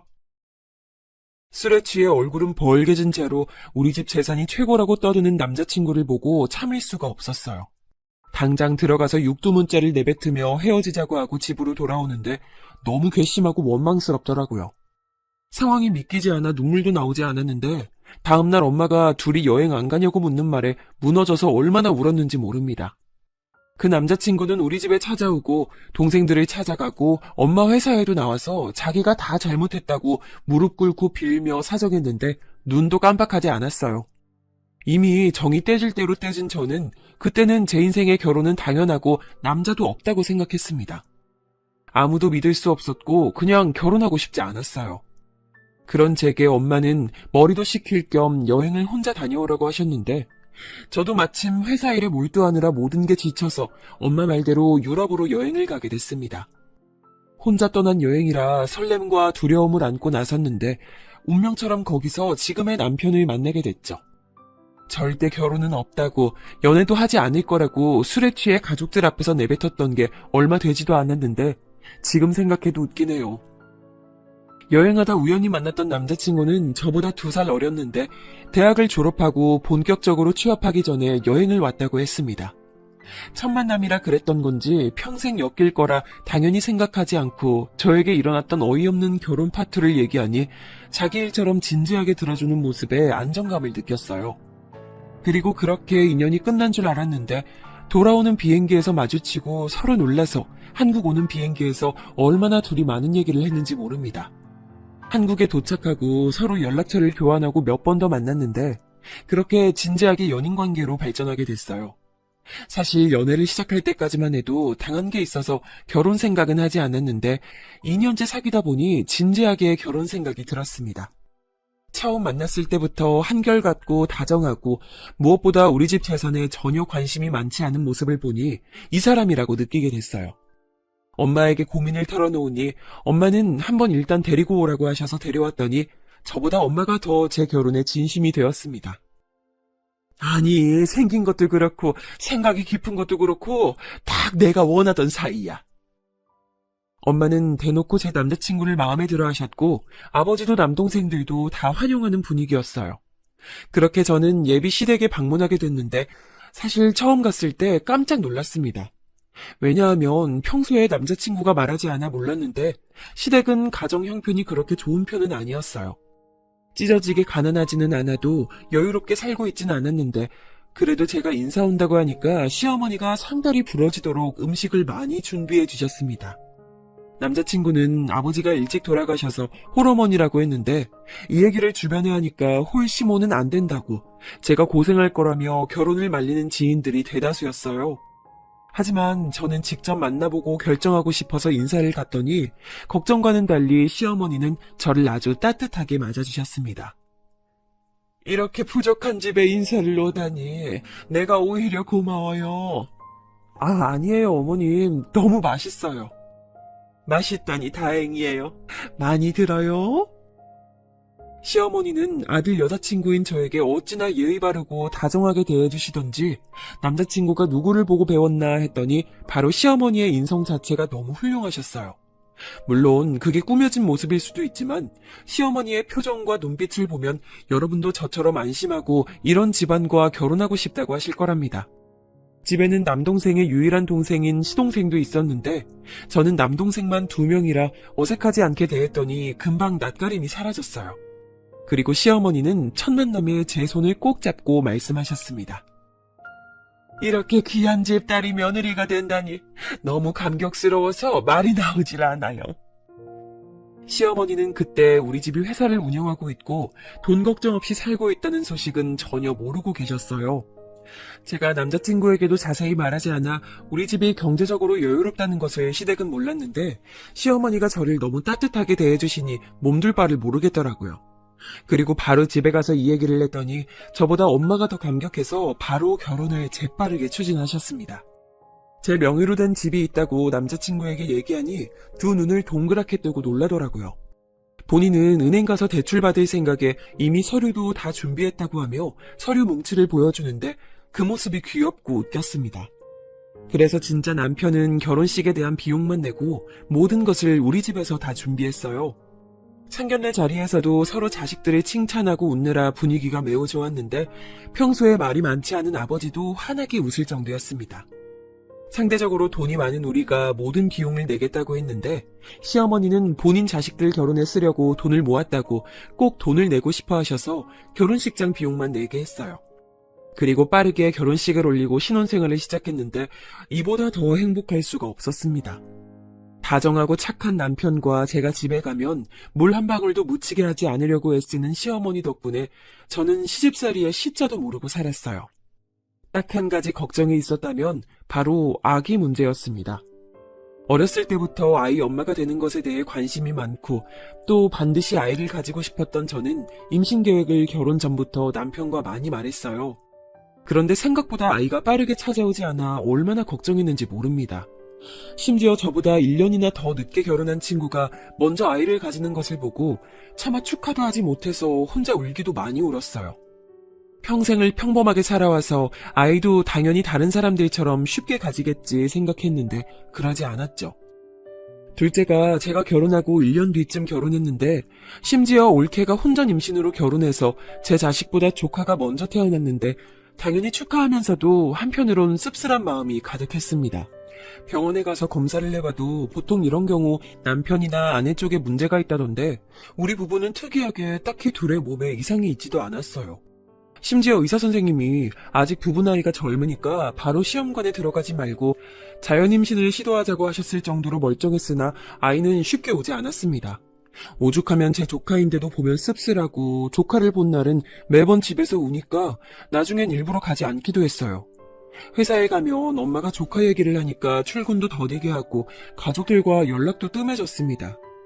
남편과 시어머니는 사람마다 다 때가 있다고 오히려 정신을 다른 쪽으로 돌리면 아이가 찾아올 거라고 너무 상심하지 말라고 했는데 머리로는 그렇게 생각해도 자꾸 눈물이 나오고 기분이 우울해지는 것은 쉽게 막을 수가 없었어요. 남편과 일부러 활동적인 일을 하려고 등산도 다니고 캠핑도 다니고 시어머니를 모시고 여행도 많이 다니면서 최대한 아이 생각을 머릿속으로 하지 않으려고 했는데 여행 가서도 자동으로 제 눈이 아이들을 향하는 것을 보고 시어머니가 안쓰럽다고 눈물을 보이기도 하셨죠. 결국 저는 남편과 의학의 도움을 받아 아이를 가지려고 했는데 진짜 운명처럼 딱 결정하고 시술하기 전에 자연적으로 아이가 생겼습니다. 믿기지 않아 남편하고 의사 선생님에게 10번도 넘게 물어봤더니 우리 부부가 워낙 오래 다녀서 사정을 알고 계시던 선생님께서 너무 축하한다고 재차 확인해 주셨어요. 진짜 온몸에 소름이 돋고 기뻐서 눈물을 흘린다는 게 어떤 일인지 알게 되는 순간이었습니다. 매번 상상 속에서만 상상하던 일이 현실로 일어나니 볼을 계속 꼬집고 남편과 저는 서로에게 진짜냐고 물으며 얼떨떨했어요. 오죽하면 그날 운전해서 병원에 갔었는데 둘 다 심장이 너무 뛰어서 대리기사를 불러 집에 갈 정도였습니다. 제가 이 얘기를 주변에 하면 다들 그렇게 놀랄 일이냐는데 이건 아이가 쉽게 생긴 분들은 절대 이해하지 못할 감정이에요. 그리고 시어머니와 친정에 알렸는데 시어머니는 오열하시며 그동안 고생 많았다고 하셨고 우리 엄마와 아버지도 정말 좋아하셨습니다. 그리고 임신은 초기가 가장 중요하니 최대한 몸을 편안하게 하라는 의사 선생님의 말대로 남편과 저는 모든 것을 제 배 안에 있는 아이에게 집중했어요. 막상 임신하니까 그제야 우리 조카도 마음 놓고 예뻐할 수 있었고 올케와도 더 가까워지는 계기가 됐습니다. 혹시라도 유산의 가능성이 있으니 그냥 길거리를 걸을 때도 아주 조심스럽게 걸었고 먹는 것도 철저하게 임산부에게 좋지 않은 음식 목록을 다 뽑아 아예 부엌에 붙여놓을 정도였어요. 그때 엄마 회사에 나가지 않고 있어서 집안일은 다 제가 했었는데 남편은 그러다 제 몸이 무리할 수도 있다고 본인이 모든 집안일을 했습니다. 회사 다니느라 바쁠 텐데 혼자서 요리하고 청소하고 빨래까지 하는 것을 보고 저는 전혀 스트레스를 받지 않고 태교할 수 있었어요. 생각보다 자연유산이 매우 흔하다는 것도 주변에서 말해줘서 알고 있었는데 우리한테는 절대 일어나면 안 되는 일이라고 남편과 얼마나 둘이 좋은 생각을 많이 하려고 애썼는지 모릅니다. 입덧이 조금 있어서 먹는 것에 예민하긴 했는데 이상하게 시어머니 음식을 먹으면 입덧이 없어서 시댁에 많이 가서 지내기도 했었죠. 시어머니는 제가 갈 때마다 잔치상처럼 밥을 차려주셨는데 너무 감사해서 용돈을 드려도 절대 받지 않으셨습니다. 본인의 즐거움을 뺏지 말라고 하시면서 우리 아이에게 투자하라고 용돈을 받지 않으니 남편과 저는 오히려 난감했어요. 시어머니는 검소하시고 사치를 모르는 분이셨는데 그 점은 남편이 똑 닮았습니다. 저도 평소에 사치를 부리거나 허영심이 가득한 편은 아니었는데 이미 있는 것에 감사하며 사는 남편을 만나고 많이 바뀌었어요. 특히 아이를 가지는 과정에서 내려놓는 법에 대해 알게 됐습니다. 친구들은 저에게 그렇게 형편이 좋으면서 하고 다니는 것은 검소하게 하고 다닌다고 놀라워했는데 저는 이미 심적으로 안정된 생활을 하고 있으니 꾸미는 것에 무뎌졌어요. 아무튼 그렇게 입덧을 제외하면 큰 문제가 없이 아주 건강하게 출산까지 할 수 있었어요. 제가 고집해서 자연분만으로 나왔는데 시어머니와 남편은 제 몸이 걱정된다고 제왕절개를 권했지만 아이를 생각하면 자연분만이 좋을 것 같아 일부러 자연분만을 선택했고 후회는 없습니다. 너무나도 다행히 아이는 긴 진통이 아니어서 생각보다 빠르게 출산했어요. 성별은 딸이었고 미숙아도 아니었고 손가락 발가락도 5개가 있었고 의사 선생님이 아주 건강하다고 할 정도로 튼튼한 아기로 태어났습니다. 엄마와 아버지도 보러 오시고 남동생들도 병원에 와서 아이 얼굴을 보고 갔는데 다들 아이가 예쁘다고 칭찬해줬죠. 퇴원하고 저는 집에서 산후조리를 했는데 친정엄마는 회사 운영을 하느라 바쁘니 시어머니가 와서 도와주셨습니다. 친구들은 시어머니가 조리해주는 것이 가능하냐고 물었는데 우리 시어머니는 저한테 불편하게 하는 분도 전혀 아니고 언제든 배려가 몸에 익숙하신 분이라 오히려 제가 원했어요. 역시나 시어머니는 오셔서 온 집안의 집안일까지 하시며 저를 봐주셨는데 그걸 본 친정엄마가 감동해서 시어머니에게 선물을 해줘도 이런 것을 받아도 되냐고 하시는 분이랍니다.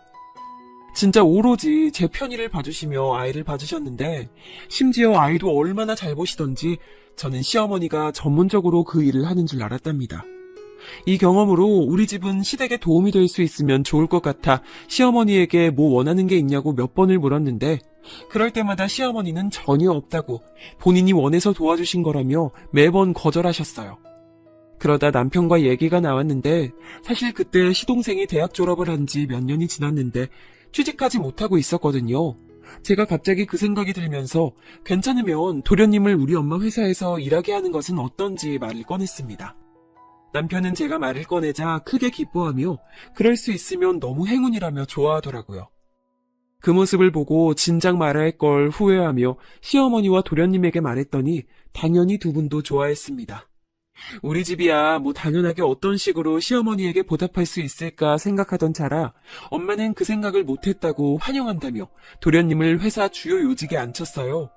그리고 정신없이 육아하며 바쁘게 지내고 있었는데 원래 아이는 한 번 생기면 쭉 생긴다고 하잖아요.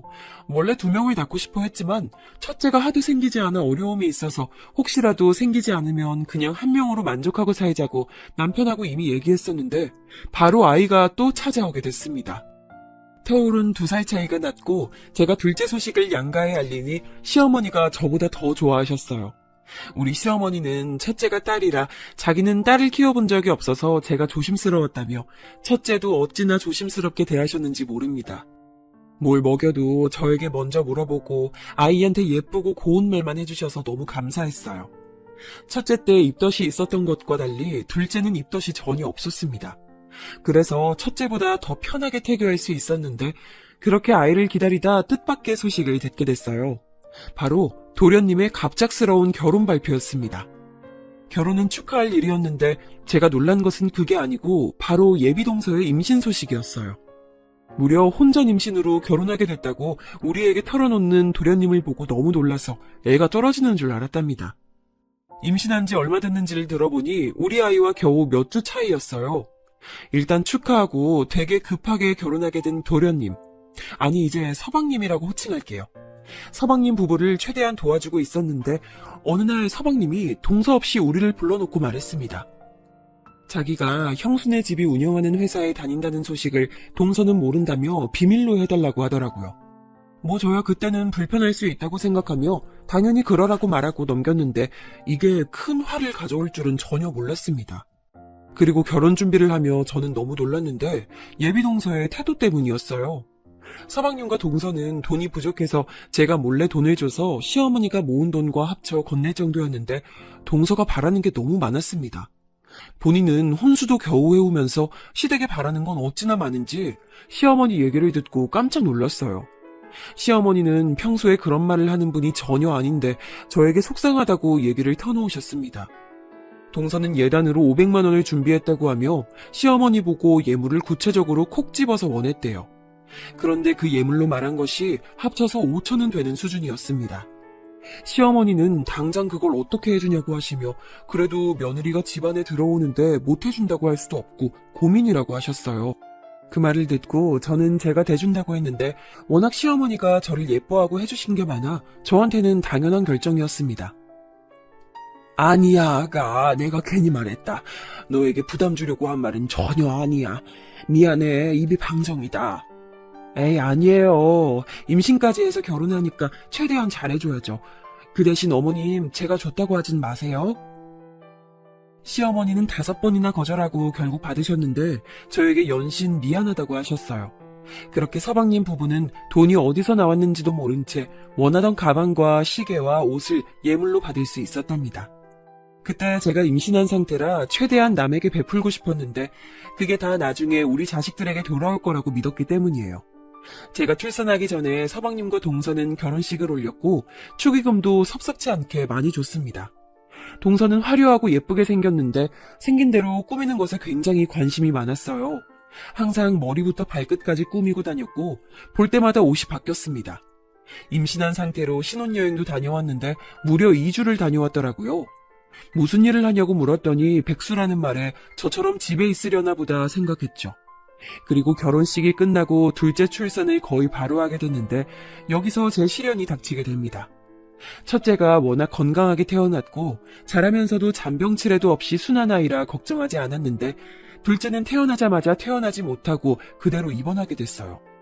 미숙아는 아니었는데 심장 쪽에 문제가 있다고 경과를 지켜봐야 한다고 하셨습니다. 그 소리를 듣고 정신을 잃은 저는 깨어나고도 그게 현실이라는 것을 알고 얼마나 울었는지 몰라요. 의사 선생님은 신생아 중에 그런 경우가 꽤 있다고 절대 부모 잘못이 아니라고 했는데 모든 게 제 잘못처럼 느껴졌습니다. 온 신경을 둘째에 쏟느라 첫째를 잘 챙겨주지도 못했는데 그런 저와 첫째를 다 챙기는 남편을 보고 고마움을 느낄 새도 없었어요. 시어머니는 둘째도 그렇지만 무엇보다 제가 걱정된다며 제 옆에서 저를 정말 많이 챙겨주셨습니다. 올케가 연락 와서 자기 친구 중에도 그런 경우가 있었는데 나중에 지금 너무 건강하게 문제없이 살고 있다며 저를 안심시켰는데 고마웠지만 귀에 하나도 들어오지 않았어요. 고통의 시간을 보내며 살도 많이 빠지고 온전치 못한 정신으로 살며 사는 게 사는 것 같지 않았습니다. 제가 지옥 속에 빠져있는 동안 동서도 출산하게 됐는데 동서 아기는 너무나도 건강하게 태어나서 이미 태어나고 조리원에 있다는 소리를 듣고 축하하는 마음이 들면서 왜 우리 아가는 저러지 못하는 건지 얼마나 자책했는지 몰라요. 생각하기도 싫은 그 기간이 지나고 둘째도 태어나게 됐는데 아이가 아프니까 저한테 최우선은 다른 것도 아니고 무엇보다 우리 아이들의 건강이었습니다. 그래서 특히 아이들이 어릴 때는 최대한 바깥 음식을 먹이지 않고 모든 음식을 제가 만들었어요. 무엇보다 먹는 것이 중요하니까 간식도 유기농으로 만들고 아이들 건강에 많은 신경을 썼습니다. 그도 그럴 것이 둘째가 병원에 정기적으로 가야 하니까 더 그랬어요. 아이들을 키우며 저는 동서와 가깝게 지내게 됐는데 아무래도 동서 자식과 우리 둘째가 동갑이고 개월수도 비슷하니 말이 통하는 게 많았습니다. 그런데 어릴 때는 그래도 괜찮았는데 아이들이 크면서 불편한 상황들이 지속됐어요. 무엇보다 양육 방식에 관해 의견 차이가 생겼는데 저는 둘째가 건강이 좋지 않았던 것도 있고 원래 남편과 저는 아이들에게 학업 스트레스를 주고 싶지 않았습니다. 아이들이 건강하고 바른 정신으로 자라면 그것보다 좋은 게 뭐가 있냐는 주의여서 어릴 때부터 공부에 대한 부담을 주고 싶지 않았어요. 그리고 자고로 공부란 시켜서 하는 게 아니고 본인이 원해야 하는 거라고 생각이 아주 컸습니다. 남편도 저도 서울에 있는 대학교를 졸업했는데 다행히 교육관이 같아 안심했었죠. 물론 아이들이 원한다면 누구보다 더 지원해줄 자신은 있었으니 방관은 전혀 아니었어요. 무엇보다 그때 아이들 나이가 첫째는 7살이고 둘째는 5살이어서 동서의 말에 더 놀랐는데 동서는 저에게 이렇게 말했습니다. 형님, 솔직히 지금도 늦었어요. 지금이라도 영어를 시켜야 애들 나중에 초등학교 가서 무시 안 당해요. 동서는 아이 교육에 엄청난 관심을 보였는데 동선의 아들은 영어 유치원에 다니고 있었거든요. 그걸 되게 자랑스러워했습니다. 제가 듣기론 아이 교육에 너무 돈을 많이 써서 서방님이 회사에서 연봉 협상을 할 때도 과하게 요구한다고 엄마한테 이미 들은 게 있었거든요. 아이 교육에 관심이 많은 거는 본인 생각이고 각자 다른 주관을 가지고 있으니 상관없었는데 자꾸 우리 아이들도 자기 아들처럼 그래야 한다고 하니까 점점 불편해졌습니다. 말을 아무리 돌려도 동서는 고집스럽게 자기의 교육관이 정답이라고 둘째를 영어 유치원에 보내라고 얼굴을 볼 때마다 말해서 옆에 있던 시어머니가 말릴 정도였어요. 아이들이 건강한 게 최고라고 시어머니는 동서가 그럴 때마다 옆에서 말렸는데 나중에 동서는 제가 하도 아이들 교육에 많은 투자를 하지 않으니 우리 집이 가난해서 그렇다고 생각하더라고요. 동서는 본인이 꾸미는 것을 좋아해서 아들도 볼 때마다 옷이 달라졌는데 꼭 백화점에서 로고가 크게 보이는 옷만 사서 입히는 모습을 보고 저는 그냥 그럴 수도 있다고 생각했습니다. 본인의 취향이고 대문짝만한 로고가 보이는 게 아무래도 남의 시선에서는 더 잘 보이니까 동서가 그걸 원하나 보다 생각했는데 자꾸 동서는 우리 딸들 옷에 관심을 가졌어요. 제가 아이들 교육에 관심이 없다고 하고 다니는 행색에 관심이 없던 것은 아니라 나름 또 성별이 딸들이니까 신경 써서 수입 의류를 주로 입혔거든요.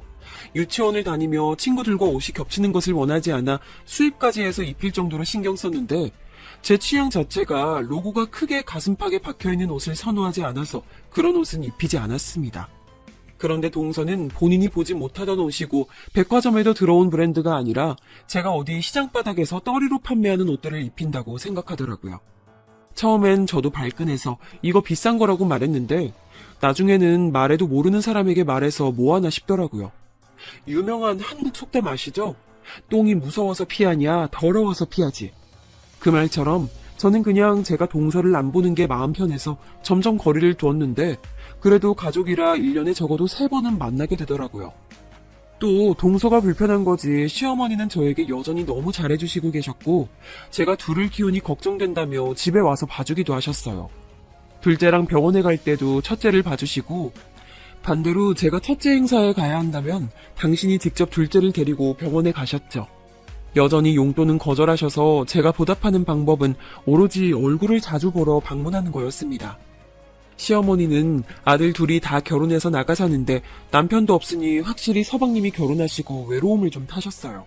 그래서 일부러 남편이 출근하고 아이들도 유치원에 가면 혼자 시댁에 가서 어머님과 놀다 오기도 했답니다. 그런데 동서 아들도 시어머니가 시간 날 때마다 봐주시니 동서도 시댁에 자주 왔어요. 그래서 아무리 피해도 자꾸 마주치는 사이였죠. 그냥 한 귀로 듣고 한 귀로 흘리며 무시하고 지내고 있었는데 한 가지 걸렸던 것은 동서가 너무 시어머니에게 육아를 강요하는 거였어요. 워낙 인품이 좋으시고 또 아이들에게 건강한 것만 먹이는 시어머니라 저도 의지를 많이 하긴 했지만 동서는 그게 지나쳤습니다. 본인 아들을 시어머니에게 봐달라고 하고 맡기고 자기는 백화점에 가서 쇼핑하고 오는데 심지어 선물도 하나 사오지 않더라고요. 그냥 좋은 게 좋은 거지 생각하다 저도 모르게 언제는 말이 나와 다툼을 한 적도 있습니다. 형님이 뭔데 저한테 그러세요?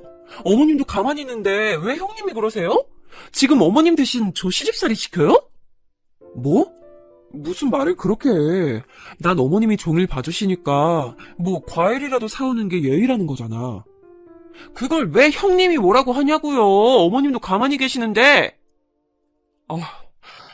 그래, 내가 미안하다, 미안해. 그냥 저는 좋게 동서에게 이렇게 주말에 종일 맡길 거면 사과라도 한 봉지 사오는 게 좋지 않냐고 웃으면서 물어본 건데 저렇게 싸납게 나오니 할 말이 없더라고요. 시어머니가 중간에서 난감해하는 모습을 보며 겨우 꾹 참고 집에 와서 남편에게 얼마나 욕했는지 모릅니다. 그런데 동서는 한술 더 떠서 저에게 문자까지 보내며 뭐라 하더라고요. 형님이 뭔데 자기한테 그러는지 모르겠다고 시누이도 아니고 같은 며느리 입장인데 왜 그러냐고 따지는 문자를 보고 기가 막혀 그때 한 2년 동안 동서를 보지 않았습니다. 시어머니도 동서가 저에게 소리 지르며 뭐라 하던 모습을 기억하고 동서가 있으면 시어머니 집에 가지 않는 저를 이해해 주셨어요. 그래서 명절 때도 서로 겹치지 않게 서로 남편을 통해서 일정을 조율하고 시어머니 생신도 따로 챙겼습니다. 저는 잘못한 게 없으니 당당했는데 동서도 똑같이 생각하더라고요. 저일 뿐만이 아니고 평소에 우리 아이들 교육이나 발달 과정에 대해서도 워낙 참견을 많이 해서 2년 동안 얼마나 편했는지 모릅니다. 2년이 지나고 화해 아닌 화해를 둘이 하게 됐는데 시어머니가 제게 부탁하며 말씀하시기도 했고 무엇보다 우리 가족에게 아주 기쁜 일이 생겨 좋은 마음으로 제가 먼저 다가가게 됐어요. 기쁜 일이 무엇이냐면 그때 마침 우리 둘째가 큰 수술을 해야 했는데 그게 성공적으로 끝나게 됐다는 소리였습니다. 예전처럼 한 달에 한 번씩 경과를 보지 않아도 되고 이제 1년에 한 번만 오라는 의사의 말을 듣고 너무 기뻐서 그 자리에서 둘째를 안고 엉엉 울어버렸어요. 저도 저지만 무엇보다 우리 둘째가 병원에 다니고 또 친구들과 마음 놓고 놀지도 못하는 모습을 보며 마음이 아파서 몰래 새벽에 울었던 날이 한두 번이 아니라 그때의 기분은 말로 설명하지 못합니다. 하늘을 날 수 있다고 해도 그날의 기분을 이길 수는 없을 것 같아요. 물론 완치는 아니고 경과를 지켜봐야 한다고 했는데 그래도 적어도 예전처럼 노신초사하지 않아도 된다는 소리를 듣고 집에서 파티만 3번을 했을 정도로 우리 가족에겐 뜻깊은 일이었어요. 그래서 그때는 너무 기분이 좋아 시어머니의 조심스러운 부탁에 제가 먼저 동서에게 전화를 걸어 이제 예전처럼 같이 얼굴도 보고 하자는 말을 했더니 동서도 알겠다고 하더라고요. 그리 반기지 않는 말투였지만 신경도 쓰이지 않았고 그렇게 다시 교류하게 됐는데 그 뒤로는 한동안은 잠잠했습니다. 그리고 저도 자식들이 둘 다 초등학교에 가고 고학년이 되면서 시간이 많이 생겨서 다시 회사에 많이 출근하기 시작했어요. 그동안 아이들을 키우면서도 재택으로 그리고 종종 나가서 일했었는데 이제 완전히 출근하며 회사 일을 다시 하니까 그동안 엄마로서 살다 사회생활을 하니 즐겁더라고요. 그래서 출근해서는 열심히 일하고 퇴근해서는 엄마의 역할을 하며 아주 즐겁게 지내고 있었답니다. 그러다 사건이 하나 터지게 됐는데 이게 오늘 사연의 하이라이트예요. 이걸 설명하기 전에 우리 둘째에 대해 조금 더 설명하자면 둘째는 큰 수술이 경과도 아주 좋으니 이제 특별한 경우가 아니라면 병원에 검사를 오지 않아도 된다는 행복한 소식을 듣게 됐어요. 그리고 어릴 때 아파서 친구들과 자주 놀지 못했는데 그럴 때마다 아이는 혼자 책을 되게 많이 읽고 언니인 첫째랑 많은 시간을 보냈어요. 그러면서 자연스럽게 습득하는 지식도 많았고 언니와 종일 붙어있으니 선행학습까지 하게 됐는데 저와 남편의 생각보다 둘째는 많이 똑똑했습니다. 학부모 상담에 가면 선생님들이 저에게 아이가 공부를 잘하니 진지하게 영재학원을 보내라고 하셨죠. 남편과 저는 공부를 잘한다는 말에 당연히 기분은 좋았는데 그러면서도 한편으로는 아이가 평범하게 자라길 바라는 마음도 있었습니다. 이게 무슨 소리야 할 수도 있는데 아픈 아이를 둔 부모님들은 제 말이 무슨 뜻인지 아실 거예요. 평범하게 자라는 것도 복이라고 생각하던 차라 무엇보다 아이의 의견이 중요하다고 생각해서 둘째에게 조심스럽게 물어봤더니 자기는 공부가 좋다고 하더라고요. 그 말에 남편과 저는 딸에게 하기 싫으면 언제든지 그만두어도 된다고 하며 수준 높은 학원에 보내며 아이를 키우고 있었는데 남편도 그렇고 저도 그렇고 이런 얘기를 어디 가서 하는 편이 아니에요. 그래서 아이가 공부를 잘해서 영재학원에 다닌다는 소식은 시어머니도 우리 친정엄마도 모르고 있었습니다. 저는 그냥 노파심에 언제라도 그만둘 수 있으니 말하지 않는 게 낫다고 생각해서 그랬던 거였어요. 그러다 사건이 하나 터졌는데 바로 우리 딸이 경시대회에 나가 1등을 하게 됐습니다. 그런데 우리 부부는 전혀 몰랐는데 동서 아들도 그 대회에 참가했었더라고요. 처음 나간 대회에서 우리 딸이 당당히 1등을 하니 너무 기분이 좋았는데 누가 갑자기 제 앞을 가로막아 놀라서 봤더니 바로 동서였어요. 형님, 예빈이 언제부터 이런 대회에 나왔어요? 동서, 인사도 없이 깜짝 놀랐네. 우리 딸 대회는 이번이 처음이야. 예빈이가 그렇게 공부를 잘했나요? 전혀 몰랐어요. 소리 소문도 없이 아무도 몰래 준비했나 보네요? 무슨 말을 그렇게 해? 우리 딸 공부 잘해. 그러니까 상도 탄 거지. 인사도 없이 우리 둘째를 노려보며 말하는 동서를 보고 기분이 나빠 그대로 자리를 피했습니다. 그 뒤로 동서의 견제는 계속됐는데 나가는 대회마다 동서 아들은 한 번도 입상하지 못했어요. 그 모습을 보고 남편은 그렇게 서방님 월급을 쏟아부어도 안 되는 것은 안 되는 거라며 안타까워했죠. 최종적으로 과학고 모집에서 우리 딸만 붙고 동서 아들은 떨어졌는데 그 계기로 동서는 우리 둘째만 보면 얼굴을 보고 악담을 퍼부을 정도로 싫어했습니다. 그리고 노골적으로 무시하는 모습에 기가 막혀 그냥 제가 피하게 됐는데 그러다 사건이 최종적으로 터지게 됐어요. 둘째의 생일과 과학고 입학 축하 기념으로 시댁에서 같이 식사하게 됐는데 하필 그때가 음력으로 생일을 세는 시어머니의 생신과도 기간이 겹쳐 서방님과 동서도 오는 날이었습니다. 그래도 시어머니 앞인데 설마 그러겠어 하는 마음에 갔는데 우리가 인사해도 모른 척하고 쌩하게 지나가는 동서 모습을 보고 남편과 저는 서로 눈빛을 교환했죠. 잘난 우리가 참자 하고 무시하고 최대한 좋게 식사하고 자리가 끝나 집에 가기 직전이었습니다. 갑자기 내내 우리를 무시하던 동서가 갑자기 살갑게 주차장에서 말을 걸기 시작했어요. 우리 둘째 과학고 입학을 축하한다고 선물을 준비했다길래 갑자기 뭘 잘못 먹었나 생각하며 다가갔는데 거기엔 생전 처음 보는 차가 있었습니다. 무려 벤츠를 산 건지 동서는 거들먹거리며 차 트렁크에서 뭘 꺼내더라고요. 뭐 얼마나 대단한 걸 꺼내나 구경했는데 뭘 선물로 줬는지 아세요? 지우개였어요. 지우개를 하나 주며 우리 딸에게 건넨 것도 아니고 거의 던지다시피 주며 동서는 저에게 말했습니다. 형님은 거지여서 벤츠 못 타보셨죠? 그렇게 거지여도 애가 과학고에 가네요? 그 말만으로도 그동안 꾹꾹 눌렀던 게 올라오고 있었는데 그 뒷말에 저는 참을 수 없는 분노를 느끼게 됐어요. 애가 아파도 과학고에 가는 걸 보면 우리 아들도 어디 아파야 하나 봐요. 그 길로 저는 시댁에 들어가서 눈에 보이는 망치를 하나 들고 나와서 동서의 벤츠를 마구 때려 부수기 시작했습니다. 옆에서 남편이 말려도 그냥 무시하고 진짜 눈에 보이는 게 없어서 발로 차고 망치로 깼어요. 동서가 뭐 하는 거냐고 소리를 질러도 들리지도 않았습니다. 너무 괘씸하더라고요. 보아하니 서방님이 왜 또 연봉을 올려달라고 난리쳤는지 눈에 보여서 동서에게 말했습니다. 계좌 불러! 책값 바로 줄게! 동서는 당장 내놓으라며 계좌를 알려줬고 저는 당당하게 1억 5천만 원을 보냈습니다.